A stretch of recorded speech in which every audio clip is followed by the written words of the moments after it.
All right, guys. So, it's like the internet was reading my mind. I came home from work. I figured I'd watch something, and what popped up? Nice little video from Thomas Nagel, and it's quinky dink because we were just talking about Nagel in the class that I teach with Tony Rowe at the Graduate Center, and read the 1974 "What Is It Like to Be a Bat" paper. This is a talk he gave at the Association for the Scientific Study of Consciousness just last summer. Um, so this was 6 months ago. Now, I had a small part to play in organizing this conference. I was on the scientific committee, the organizing committee, so I basically reviewed papers. And unfortunately, I even gave a talk at this conference, but unfortunately, my teaching schedule, I had summer classes and they overlapped with all the big events. So I had a Saturday class, the whole thing. It was pretty bad.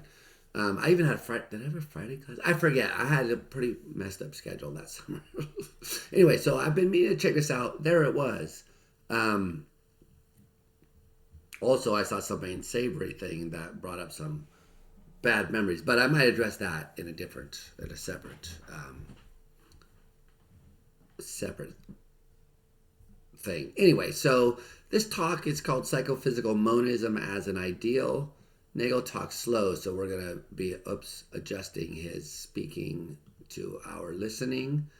1.5 it is then. Maybe 2 even, but we'll see. Many people think of Nagel as a dualist because of the argument that he gave that you couldn't understand consciousness from a physical point of view. That even if you had a complete account of the brain of a bat, you still wouldn't know what it's like to be a bat. Just a synopsis, paraphrase one aspect of that paper. So let's see what he's going to say about that here. I'd like to thank Ned Block and Dave Chalmers for doing me the honor of inviting me to speak at this conference. But I'm worried that the metaphysical reflections I'm about to offer will seem to have little connection with the empirical research on consciousness that most of you are engaged in. I'm also keenly aware that a discussion as abstract as this may suffer from my very limited knowledge of the state of current research. Okay. So if what I have to say strikes you as too detached from or uninformed by what is known about the mind and the brain, feel free to blame Ned and Dave.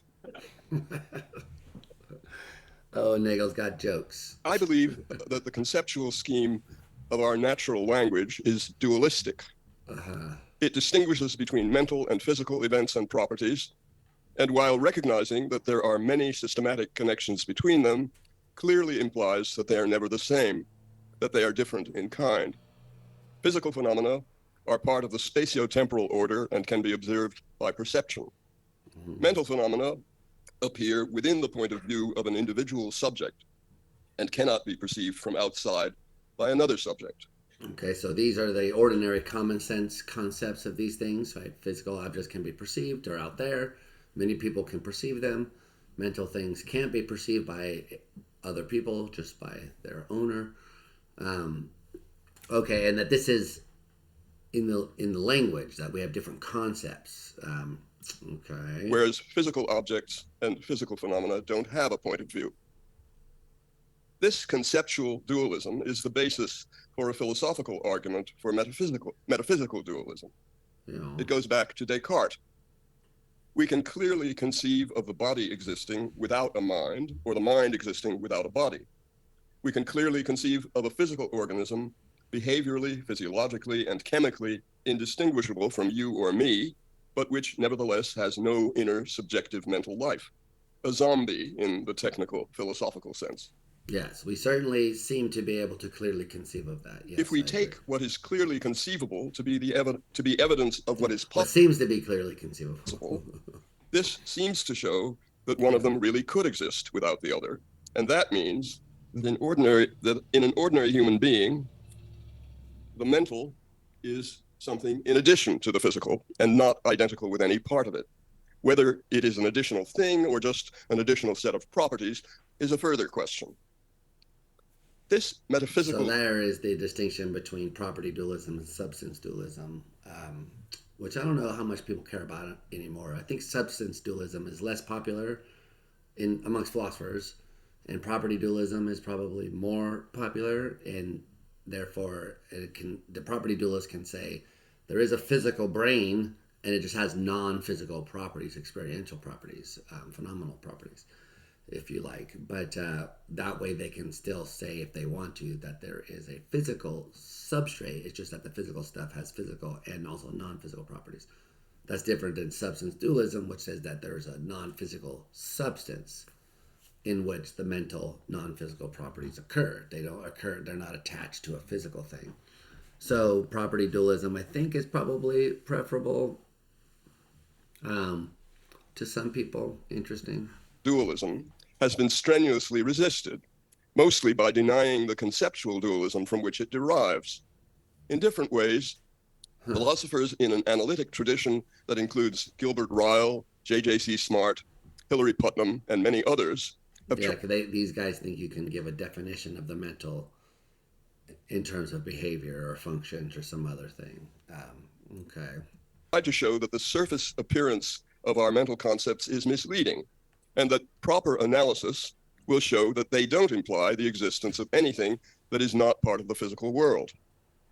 All these candidate analyses involve some kind of reduction of the mental to the physical, either defining mental concepts in terms of behavioral dispositions or in terms of so-called functional role, by which is meant the typical place of a type of mental state in a complex causal network of internal states responsible for regulating the organism's interaction with the environment.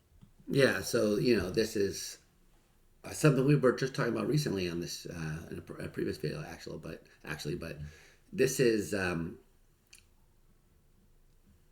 hopeless. I mean, you can't define consciousness in terms of behavior or dispositions. It is interesting how far you can get, and it is interesting how, when you really push people, behaviors and dispositions are what we rely on to know about consciousness in ourselves and other people a lot of the time.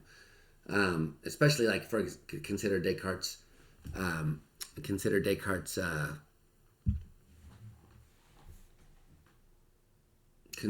just thought of something like that. But consider Descartes' assertion that animals lack consciousness.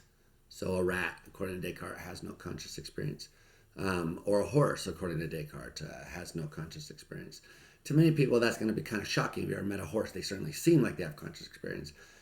And the way we know that is because we see how they behave, the twinkle in their eye, the way they respond to us, the rapport that we can develop. So those are all behaviors and dispositions to behave that we rely on when we start thinking about, why do we really think these things are that way? Now, analytic functionalists think you can define all of mental states in terms of these things. I don't think you can really do that. So I agree with the point that Nagel is making here. Absolutely, these are doomed, I think. But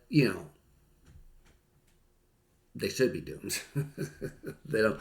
In a sense, I would say they don't really take consciousness seriously. These, like the analytic functionalist who thinks that or the behaviorist, the hardcore behaviorist who thinks that consciousness, there is nothing but behavior, if there ever was such a behaviorist. Yeah, so let's continue. Or else offering not a definition, but an account of the publicly observable conditions under which we employ mental concepts, the behavioral and circumstantial criteria for their application or assertion in ordinary language. Yeah, so that's sort of the point I was making about the animals. Yeah, exactly. If a reductionist analysis of this kind were successful, it would show that the thought that we can conceive of the mind without the body or of a philosophical zombie is an illusion, since that is not conceptually possible. Right. But I believe all such analyses fail, because there simply is no contradiction between an organism's satisfying any behavioral, functional, physiological, or chemical description, however elaborate, and its having no inner consciousness at all. And the feature that is not entailed by any purely physical or behavioral or functional analysis is the irreducible subjectivity of consciousness, what it feels like from the point of view of the subject to be in such a state. But in Okay, spite so of being convinced of this conceptual. so hold on. So notice he's going to go on and say this himself, but um, well, let's just listen to what he says because we can anticipate where he's going to go. Uh,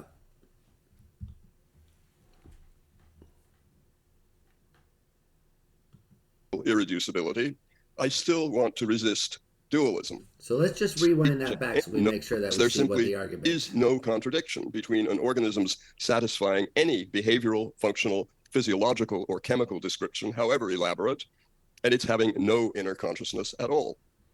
So notice that this is just your typical kind of zombie. He said at the beginning, this is your typical kind of zombie intuition that it's just any physical description you give, you can kind of conceive of it occurring without consciousness. Um, and I agree. It seems that way. It does. It really does. So that's why whenever I have tried to challenge this intuition, I haven't done it by trying to show that you can a priori define consciousness in terms of behavior or anything actually, but just by saying we can think of consciousness as being physical. That's conceivable as well. I don't know if I doubt very much Nagel's going to talk about that. I wish he would. But so the typical view amongst philosophers, I've said 100 million times, is to say to admit that this is the case and still say, okay, but we can challenge this link between what is conceivable and possible, and then the whole debate about whether that's good or bad ensues. But here, it's interesting that Nagel is, well, it's going to be interesting in what way that Nagel wants to develop this idea that we're going to resist dualism.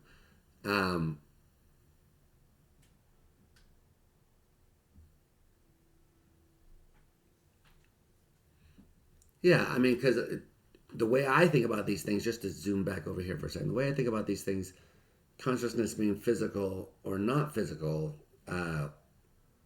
consciousness is what it is. We have it, it's there. Whether it's physical or not, whether there are tables and chairs out there, whether they are physical or mental, these things are the way that they are independently of my thinking dualism is true or false or anything in between. So I think we want to start from the idea that consciousness is a real thing.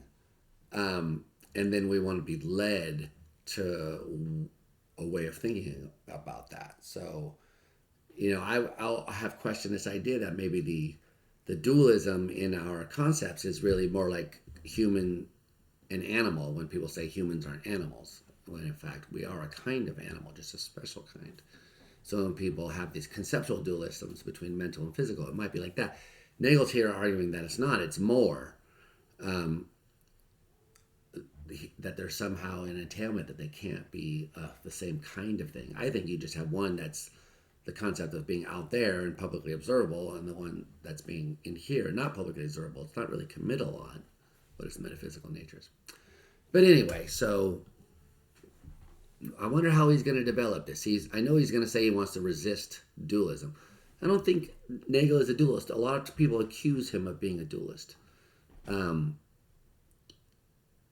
Interesting. So let's see what he's going to say. And the feature that is not entailed by any purely physical or behavioral or functional analysis. Notice he says it's not entailed by this analysis. So he's again assuming that there's an entailment from some like theory to the existence of consciousness.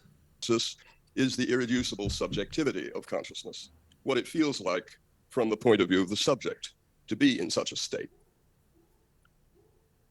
But in spite of being convinced of this conceptual irreducibility, notice, and I think that's an important point that he made right there too. That when we talk about what it's like, what we mean is what it feels like.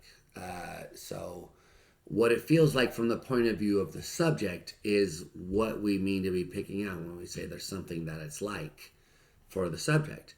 So sometimes when people say they don't really know what we're talking about, we just mean the way it feels from your point of view.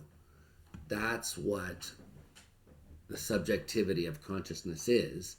And I, on some days, agree that it certainly seems to be something irreducible, conceptually at least.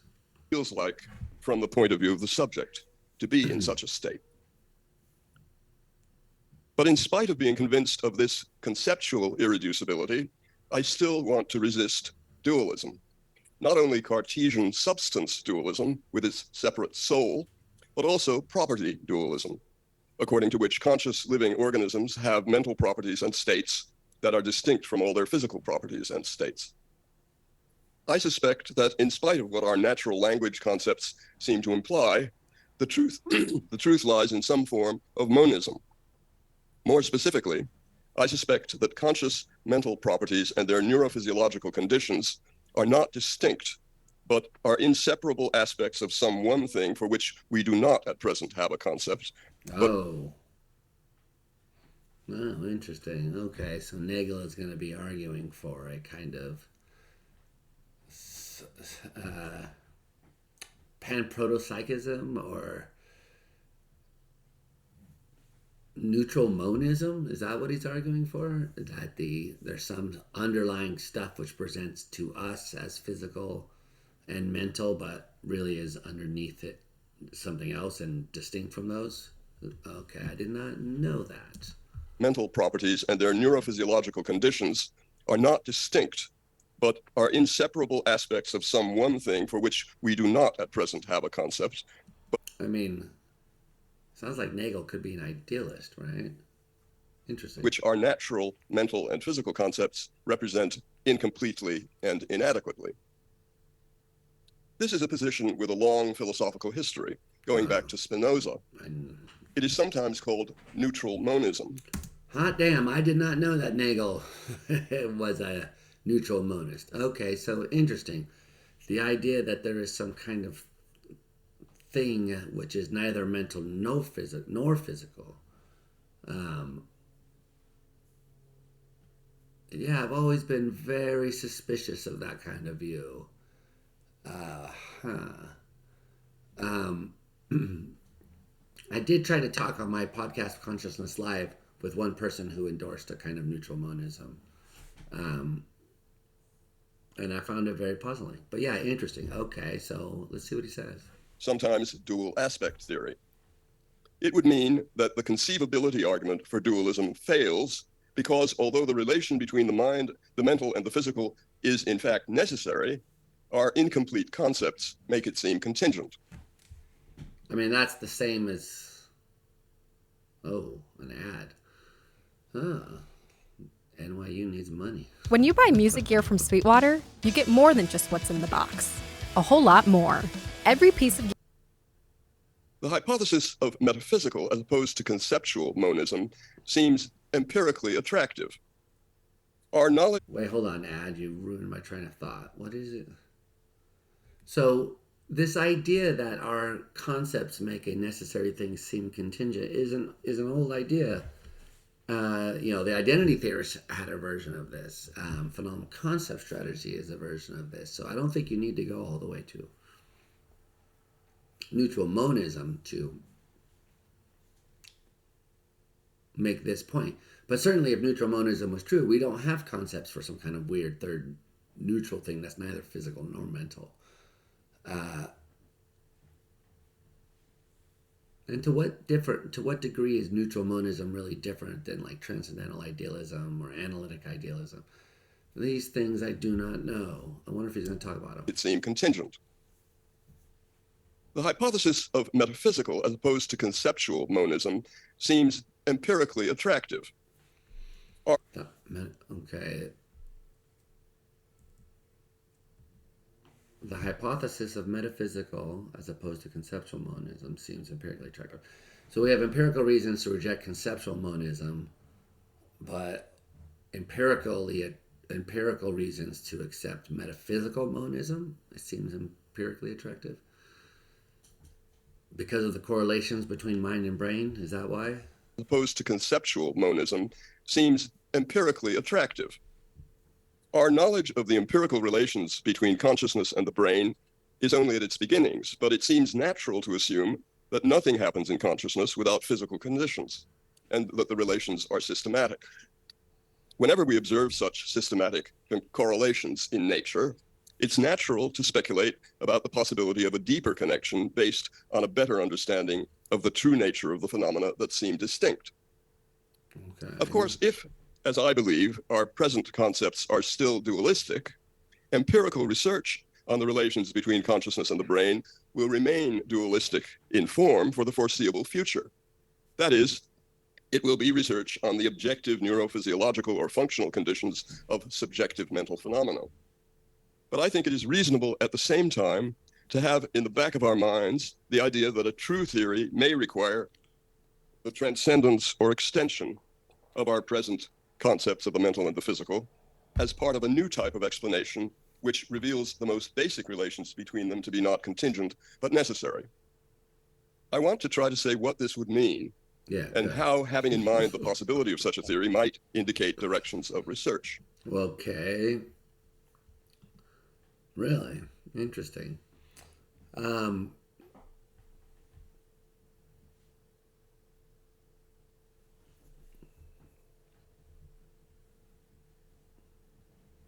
Okay. Yeah. I'm trying to think about what those might be, but interesting. But the question with which I'll be primarily occupied is whether the idea makes any sense at all. Okay, good. The idea of a property or state that is necessarily both mental and physical can't be created by definition. That is, an X that is both mental and physical. That would be just a verbal creation and wouldn't imply that the two conjuncts couldn't exist separately. The concept could only be introduced as part of an explanatory theory that revealed the non-contingency of the connection. We have examples of this in the physical sciences. The correlation between temperature and pressure of a gas at constant volume turns out to be not a contingent relation between two distinct properties, but a necessary truth in virtue of the deeper grounding of both temperature and pressure in the kinetic energy of the molecules of which the gas is composed. Okay. But of course, this macro to micro reduction within the physical domain cannot serve as a model for the case of consciousness and the brain. Let me show you how we do stuff around here. Actually, my department uses Monday.com, so I'm good. Work management. Instead, brain So cannot serve as this a model. macro to micro reduction in the physical domain can't serve as a model for the case of consciousness and the brain. Presumably because we don't see the conceptual link between the way the experience feels and its physical grounding. But we do see that in terms of pressure and temperature being related to the kinetic energy of molecules. So the molecules are speeding around. So if you press them, they'll speed around further, faster because there's smaller distances to go. So they'll have higher temperature.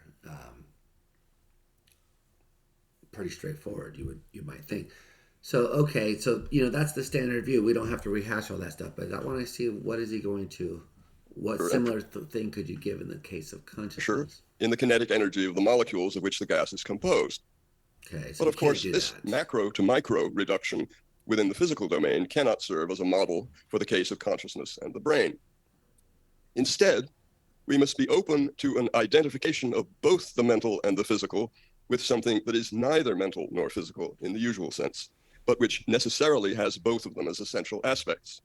I mean, why must we be open to that? I mean, why can't we just... Okay, but I am open to that, but all right. I believe such a concept could emerge only through the method of inference to the best explanation, where the explanandum, what is to be explained, includes both the mental and the physical and the systematic correlations between them, a theory of an expanded natural order. This is all very abstract. Yeah. But let me, in the same speculative vein, offer a guess about the type of necessary connection we might hope to discover. Okay. Yeah, this isn't what I was expecting. That's cool. Let's go. I've insisted that the familiar relations at the macro level between consciousness and physical inputs and behavioral outputs are contingent. But I believe that they can serve as a model for the deeper non-contingent relations between consciousness and neurophysiology. That is, by tracing inward to their source, the familiar observable psychophysical connections that are contingent because they are mediated by sense organs, sensory neurons, motor neurons, bones, muscles, tendons, and so forth, we will eventually reach connections that are no longer contingent because they are unmediated. In other words, I suggest that conscious experiences have something analogous to essential behavioral manifestations in the central nervous system, that they are just what the immediate causes of these manifestations feel like from the inside. This would be to take the form of what is to be explained as a clue to the form of the explanation, while at the same Wait, what?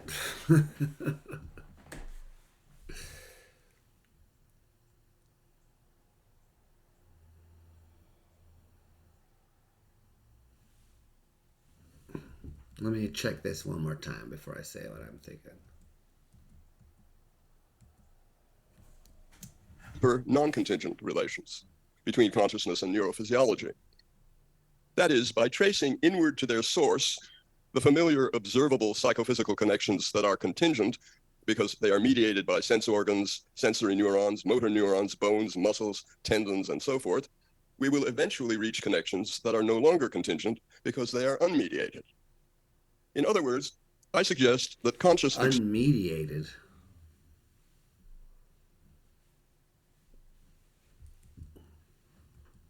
So we have some things that are mediated. So they're mediated by sense organs, motor neurons, bones, muscles, tendons. Okay, so there's something that is in between that's doing some work. But then there's going to be something that's unmediated. What does that mean in terms of like there's no neural process leading up to it? In other words, I suggest that conscious experience have something analogous to essential behavior manifestations. Conscious experiences are just what the immediate causes of these manifestations feel like from the inside. Inside of what? I mean, this is idealism, the inside. Yeah, this is why I find this kind of stuff very confusing, because I don't really have a grip on what it means. I mean, I do. I would say it's a neural process. That's what you're feeling. From the inside, it feels like seeing red. Okay, great. So Bernardo Kastrup would say it's a mental thing. From the inside, if it feels like seeing red, and from the outside, it looks like a brain state. Underneath, it's a mental thing, really. In both cases, they would use the same sort of language. So then his take is that no, the thing that's underneath is like neither mental nor physical. And at which point I become very confused. But then everything else stays the same. So then all you do is say, yeah, so, well, let him finish. But so far I'm very much lost. Just like a lot of people were lost in class today. I thought this was going to help clear some stuff up.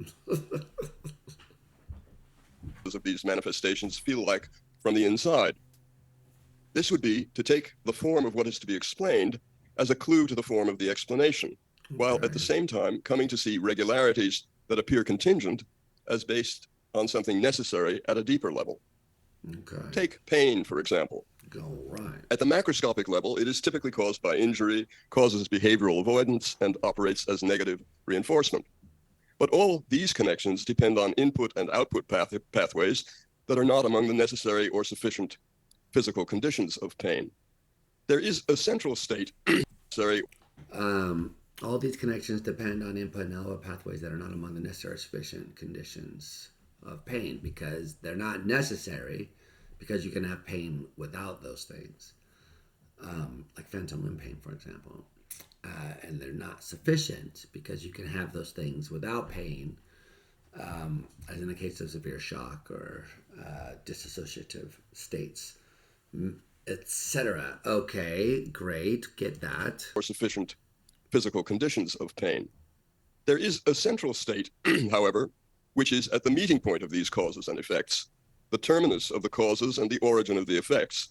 And my suggestion is that it is a state that is not merely physical, but that has a subjective inside unique to this constellation of causal dispositions, which are its necessary physical expression.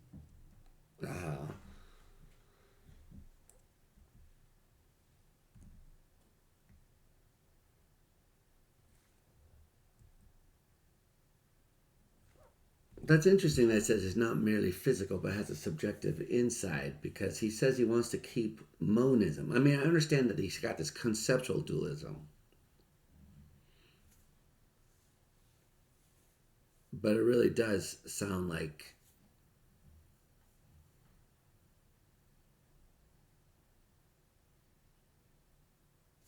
so it's not merely physical. It's got this subjective component. So it's got a non-physical aspect to it. I thought he wanted to resist dualism, even property dualism. Interesting. That is not merely physical, but that has a subjective inside unique to this constellation of causal dispositions, which are its necessary physical expression. Or take the sensation of thirst, which is caused by dehydration and causes drinking, but only through the mediation of internal detectors for blood volume and concentration of interstitial fluid and of motor and perceptual pathways, though these mediators are neither necessary nor sufficient conditions for the sensation itself. Yet the conditional dispositions at the level of the organism presumably have their basis in a central state whose dispositions are intrinsic to it. What if is a symptom that torments individuals with OCD? What if I never feel just right? What if I bring COVID home to my family? What if I... And the So what if I monism understood what Nagel was talking about? Okay, so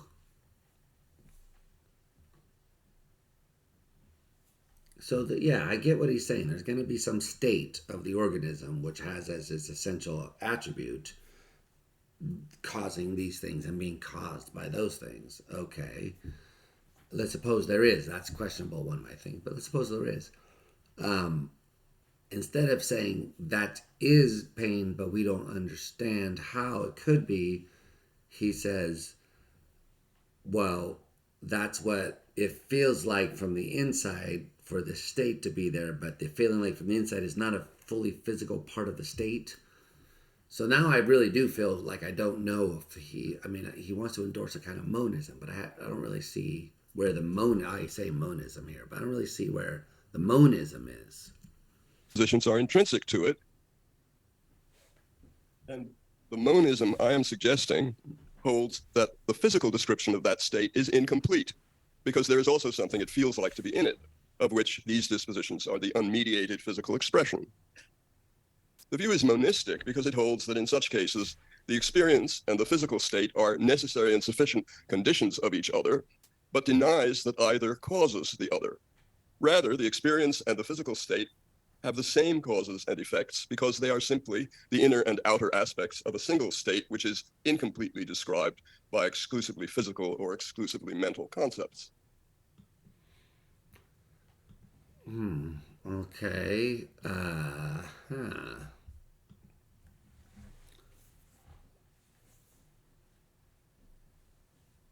So you can describe the state with subjective concepts like feels like pain, hurts more than it tickles. You could describe the state with physical concepts like action potentials firing in such and such a pattern. But neither of those completely describes the state according to Nagel. Okay, so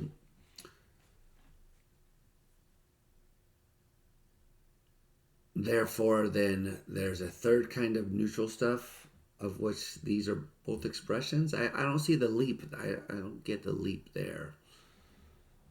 I mean, it's fine to think about neutral monism. What I'm wondering about is like why Nagel rejects typical kinds of like type B physicalism, which say that the states would be identical but without there being an a priori deduction.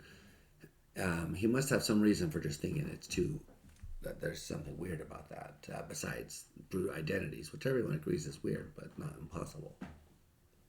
I've been speaking loosely about mental and physical states, but in any serious theory, it would be better to think in terms of properties.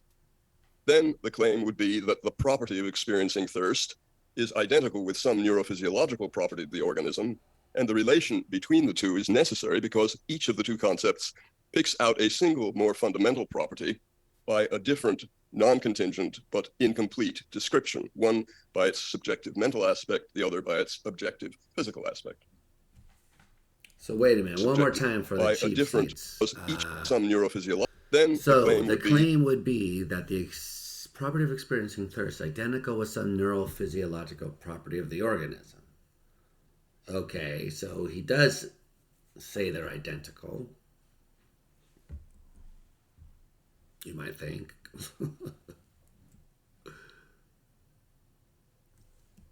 The organism, and the relation between the two is necessary because each of the two concepts picks out a single more fundamental property by a different It picks out a single different property, non-contingent but incomplete description. One by subjective mental, the other by objective physical. Okay, so the concepts pick out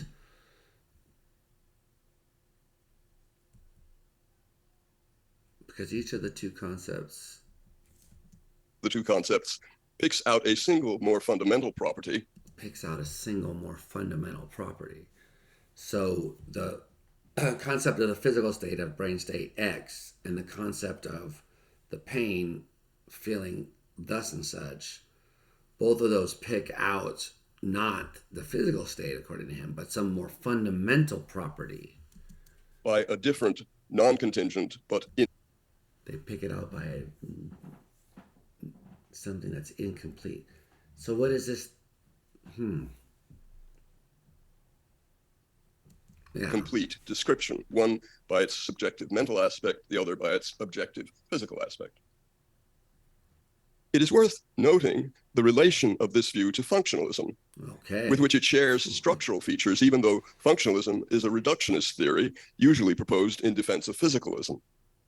Functionalism denies the irreducible subjectivity of consciousness by embracing a functional or causal behaviorist analysis of mental concepts.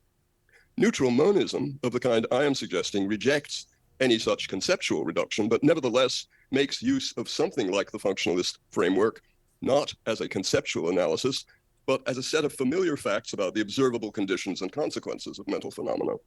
These facts, which are a condition of the possibility of our having mental concepts in a public language, must be explained by any theory of the intrinsic nature of mental states.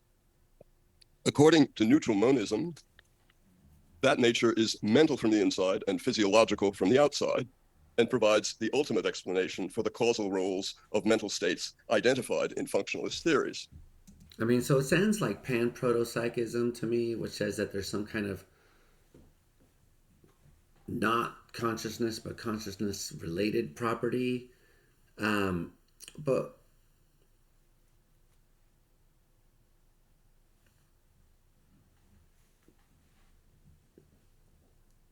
yeah, I'm having trouble with this one. The highest art is beautiful, breathtaking. Can't escape Shenyang. I believe it makes sense to hope for a theory of this type as a long-term ideal, because it would have the best chance of doing justice to the full range of facts about consciousness with which we are all. So now I see. A long-range ideal. So he doesn't have any reason for thinking this is true. He just wants to hope for it because it's going to do justice to all the full range of facts, which are familiar, all of which have to be explained together: the mental, the behavioral, and the neurophysiological. In particular, I believe it would be superior to a theory based on a metaphysics of property dualism, which would have to combine a neurophysiological account of physical behavior with a system of psychophysical laws that were either interactionist, causation in both directions between mental and physical properties, or epiphenomenalist, causation only of the mental by the physical, meaning that consciousness has no causal role, but is merely a side effect of the physical operation of the organism. Right. Monism would allow us to hold on to the pre-theoretical idea that pain itself makes me avoid what causes it, and thirst itself motivates me to drink, without relying on contingent causal interactions between mental and physical properties in the core of the central nervous system. Right, that's a good point. I mean, that's one of the main reasons I've always been most attracted to physicalism, or to the idea that brains do it, for explaining mental causation. So, yes, you could postulate psychophysical laws. That comes out of, it's kind of extra stuff. But also, the pain doesn't really do anything, right? So you go into You get stabbed, you go into a physical state. The physical state, by psychophysical law, produces the conscious experience of it, or is correlated with it, or something, brings it about. But does it have any physical effects as the conscious experience itself, according to the property dualist? The epiphenomenalist says no, but the interactionalist says yeah, in some sense. Okay, so that's. I guess I kind of understand what he's saying, and I take this point that if you think of the mental aspect and the physical aspect as identical, but symptoms, or like picking out something which is on a deeper level, neither physical nor mental.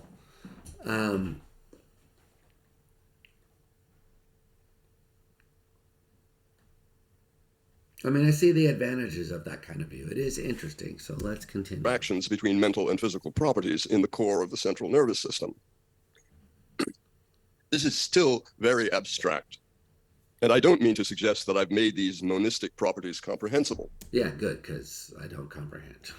That could come only with the formulation of actual concepts of this type in the course of constructing an explanatory theory whose empirical confirmation provided evidence that such things exist. But I want to say a bit more about what such a theory might look like, and to address one question in particular. Would the states I'm imagining really be unified, rather than raising again the question of the relation between their mental and physical aspects? Yeah, that's sort of what I think, is that you get a kind of revenge problem for any proposed solution that tries to. So even for non-physicalist views, I think that you get this question, which is just as tough, just as hard, with no clear answer. Requires us to distinguish the consequences of a property that are truly essential, revealing an internal, non-contingent relation, from those that are due to a merely contingent external relation. All our working concepts require that there be some form of generally available access to what they refer to. And that means that any concept of a type of process or substance, or of a property, mental or physical, will refer to something that is systematically connected to other things, allowing different people from their different points of view to get a handle on it. This is true whether the property is liquidity or heat or painfulness. There are no natural kinds without systematic connections to other natural kinds. Sometimes the properties that permit us to make contact with a natural kind are external contingent properties. This, as I have said, is true of the ordinary behavioral manifestations of mental states that permit us to have public mental concepts. It is also true of some of the manifest properties by which we identify many other natural kinds. For example, our pre-scientific concept of water picks out the liquid that fills the rivers, lakes, and oceans and falls from the sky as rain. These are contingent properties of water. But the closer we get to the thing itself, the more unmediated will be its manifestations, its effects, and its relations to certain other things. Eventually, we arrive at effects that are directly entailed by the essential properties of the natural kind itself. The fact that water boils at a certain temperature and atmospheric pressure when heated is a necessary consequence of the molecular constitution of water and the fact that heat is molecular kinetic energy. Or, to take a more basic example, the mass and charge of a proton, without which it would not be a proton, have strict consequences for its behavior in relation to other particles similarly specified. The manifest properties of ordinary physical objects, their shape... Right, so Nagel here seems like he's taking the view that the properties are necessary in a sense, and that you couldn't have an electron or a proton which didn't have these same causal powers. Some people deny that and think that you could have something else that they play the electron role, or electrons in a different possible world have different values. And Nagel's here claiming they wouldn't be electrons.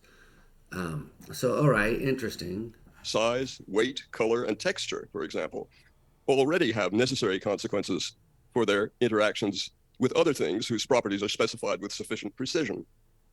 I wouldn't want to say that the properties are identical to these external relations, but the consequences are not merely contingent. An object simply would not weigh 1 pound if it did not affect a scale in the appropriate way, in the absence of countervailing forces. However varied may be the contexts in which a property or type of thing appears, we have to suppose these essential relations preserved in order to be sure we are talking about the same property or thing. Some dispositions are necessary consequences of a thing's essential nature. But all these connections at the gross level have implications for the type of analysis at the level of physical theory that can reveal more fully the intrinsic nature of such an object. An analysis in terms of microscopic components, however strange and sophisticated its form, must in some way preserve these external relations of the properties of the manifest object. However far we get from the manifest world of perception and common sense, that link must not be broken. So, I'm gonna tell you, I don't write. Everything I do is by ear. Just so you know, there are many composers. Great. Something similar is needed if our starting point is not the manifest world of inanimate physical objects, but the world of conscious creatures. In a case like thirst, for example, the subjective quality and the functional role are already connected in the way we ordinarily identify the phenomenon. Yeah. It is a conscious state that typically has certain physical causes and behavioral manifestations, as well as other mental consequences. The full intrinsic character of the state has to be discovered, but the ordinary notion already contains in rough form an idea of the kind of state it is, just as an ordinary substance concept like water already contains in rough form an idea of the kind of thing it is, setting the possible paths to further detailed discovery of its true nature. Okay. In the case of water, those paths have led to the development of atomic physics and chemistry. What path is suggested if we start from embodied conscious states? The hypothesis of psychic atoms that are just like animals, only smaller, is not even a starter in this case, because we don't have a coherent idea of larger conscious subjects being composed of smaller ones, as the early atomists had the perfectly clear geometrical idea of larger physical objects or processes being composed of smaller ones. But the more abstract idea of a form... Is that his argument against panpsychism? ...analysis of conscious organisms whose elements will preserve in stricter form the relation between mental reality and behavior could guide the development of a reductive theory in this domain. There must be some kind of strict inner-outer or subjective physical link at more basic levels that can account for the far looser and more complicated inner-outer link at the level of the organism. The idea would also have to include a completely new theory of composition of mental or psychophysical parts and wholes. The parts and wholes need not be just chunks of the brain and their smaller components, but could include more complex, extended processes and functions. My conjecture is that the familiar relation between conscious states and behavior, which permits us to have mental concepts, is a manifest but superficial and contingent version of the truth. That truth being that the active brain is the scene of a system of processes of a type more fundamental than either the mental or the physical, which combine to constitute both its physical and its experiential character. Okay. Each such sub-process is itself a version of a mental behavioral relation that is not contingent, but necessary because it is not mediated by anything in the way that ordinary behavior is mediated by bones, muscles, and tendons, for example. The combination of these postulated processes would entail a more complex levels, not only the observable behavior and functional organization, but the conscious mental life, systematically related but not reducible to it. The aim would be to find realization in the brain, not just of functional states, but of mental states in the full sense. And that means the realization must be both in itself physical and in itself mental. The deductive basis must preserve, in broad terms, the character of the processes being reduced. That is just as true here as it is in reductions of purely physical substances, processes, or forces. States of this kind, if they exist, could be identified only by theoretical inference. They would not be definable as the conjunction of independently identifiable mental and physical components, but would be understandable only as part of a theory that explains both and the relations between them. I leave aside the question of how far down these states might go. Perhaps they are emergent relative to the properties of atoms or molecules. But if they are not, this view would imply that the fundamental constituents of the world, out of which everything is composed, are neither physical nor mental, but something more basic. This position is not equivalent to panpsychism. Panpsychism is, in effect, dualism all the way down. Dualism all the way down? Panpsychism is dualism all the way down. Panpsychism is dualism all the way down?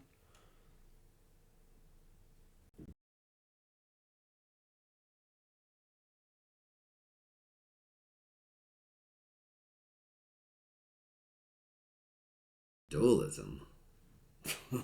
That's not true. I mean, so clearly it's not the case that the panpsychist thinks that at the fundamental level there's the mental and the physical. There's the mental, which is playing some physical role, but has some relation to the macro mental. Maybe that's what he means, because you have to be able to explain, according to panpsychism, how the micro stuff gives the combination problem. Might be what he's talking about. He says this is monism all the way down. I mean, it certainly seems like there's more than two concepts. There's two things. There's the physical thing and the mental thing that are really properties of some more fundamental thing. But this still is a kind of property dualism, isn't it? At our level, it's property dualism.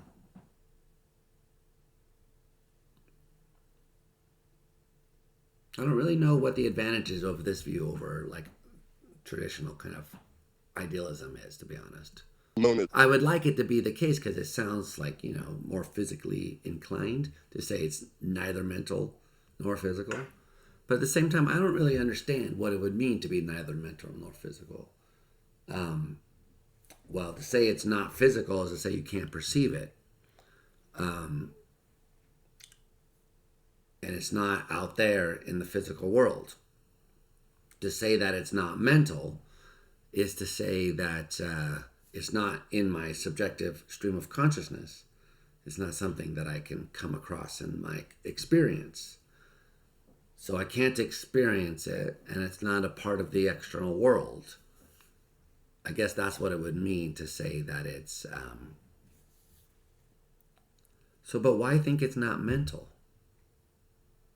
Why think it's not physical?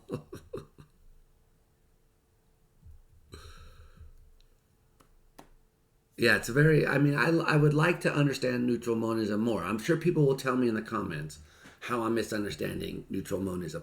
Man, I thought this was going to help me clear some stuff up on Nagel that I was thinking about, but this is not helping me.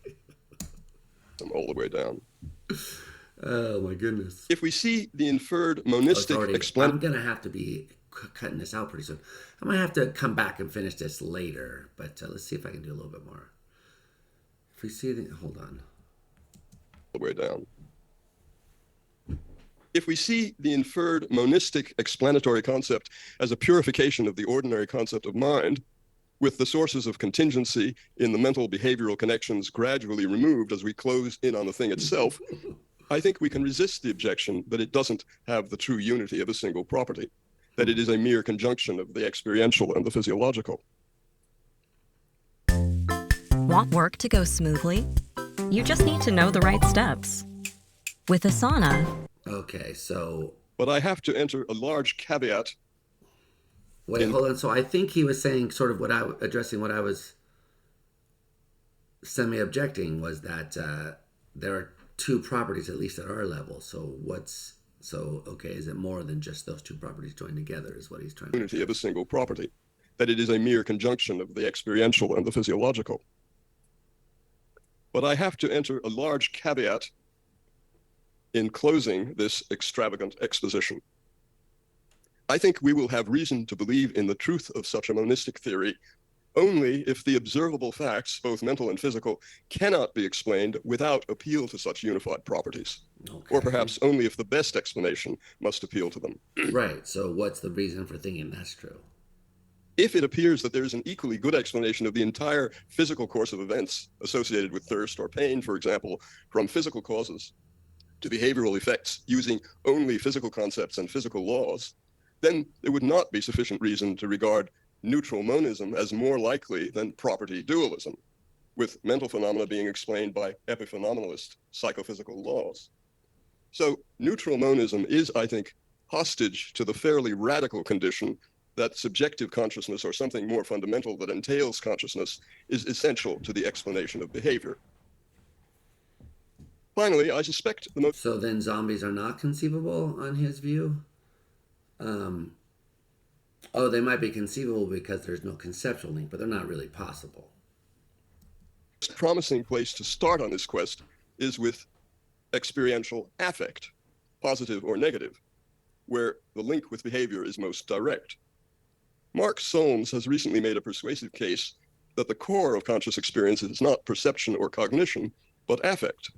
This means that affect, with its positive or negative valence, is sufficient for consciousness. Yeah, I talked with Mark about this on Consciousness Live a while back. You can go see that discussion. But there's room to debate this, but I like this idea.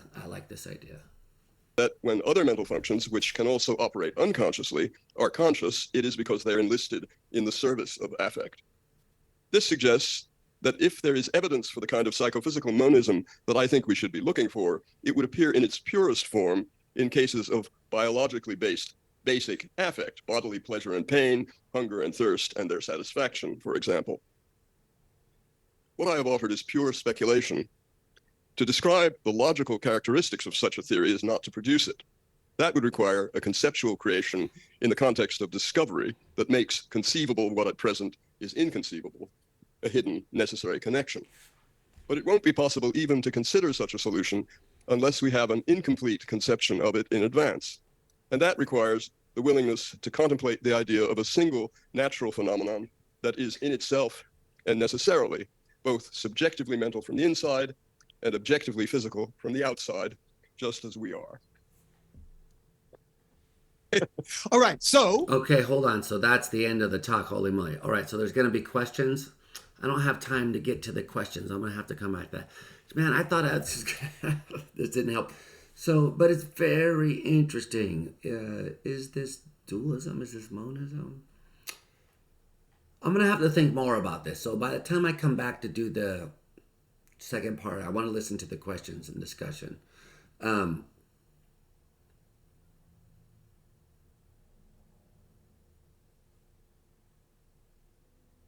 Yeah, let me think about this because it's kind of it's kind of baffling me.